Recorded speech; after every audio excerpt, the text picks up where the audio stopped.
હું ડૉક્ટર દર્શન દેવાણી સેલ્બી હોસ્પિટલ સુરત ખાતે as a senior joint replacement surgeon તરીકે કાર્યરત છું. ઘૂંટણ અને થાપાના primary as well as revision joint replacement surgery regularly કરું છું, જેમાં advance minimally invasive hip replacement direct anterior approach દ્વારા કરું છું, જેમાં રિકવરી ખૂબ જ સારી રહે છે.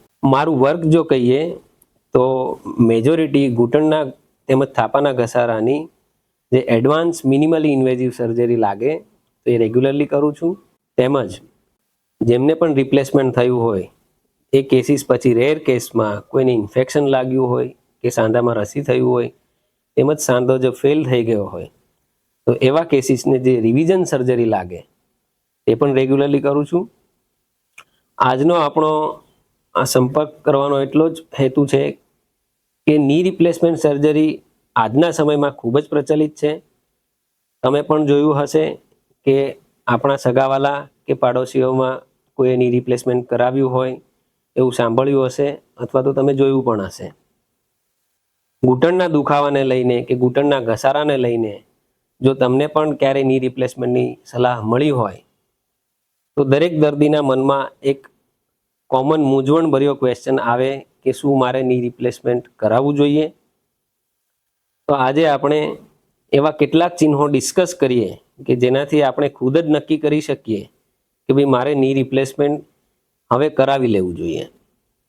જેમાં ઘૂંટણના ઘસારાને અથવા તો ઘૂંટણના દુખાવાને લઈને નંબર 1 આપણી ચાલ બદલાઈ જવી, નંબર 2 આપણી ચાલવાની સ્પીડ ઓછી થઈ જવી, નંબર 3 ચાલવામાં ક્યારેક આપણું બેલેન્સ જવું, નંબર 4 દાદર ચડ ઉતર કરવામાં સાઈડ રેલનો ઉપયોગ કરવો પડવો, નંબર 5 વધારે વાર બેસીને ઊભા થવામાં અથવા તો રાત્રે બેડમાંથી ઉઠીને અથવા તો સવારના સમયે બેડમાંથી ઊભા થઈએ ત્યારે થોડા ડગલા સંભાળવું પડે, રાત્રે ઊંઘમાં ડિસ્ટર્બન્સ આવો ઘૂંટણના દુખાવાને લઈને કે ક્યારેક ઘૂંટણના અંદરના ભાગે બળતરાની અસર થવી અને રાતના સમયમાં ઘૂંટણનું જકડાઈ જવું.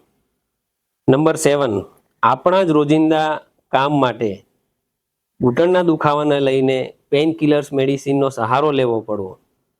આ 7 ચિહ્નો એવા છે કે જેમાં ઇનડાયરેક્ટલી આપણી બોડી આપણને કહે છે કે હવે ની રિપ્લેસમેન્ટ કરાવી લઈએ તો ખૂબ જ લાભદાયક નીવડે છે અને ચોક્કસપણે આવા કેસીસમાં એક ડિસિઝન લઈ લેવું જોઈએ.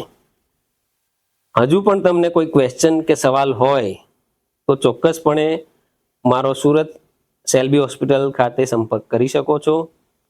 અને આવા ફર્ધર માહિતીવાળા કે જેમાં સાંધાના પ્રોબ્લેમ્સને લઈને કે ઓર્થોપેડિક્સ પ્રોબ્લેમ્સને લઈને મૂંઝવણભર્યા પ્રશ્નો હોય કે ક્વેશ્ચન્સ હોય તો એના પ્રોપર આન્સર ક્વેશ્ચન આન્સર માટે આપણે ફર્ધર મળતા રહીશું. ધન્યવાદ.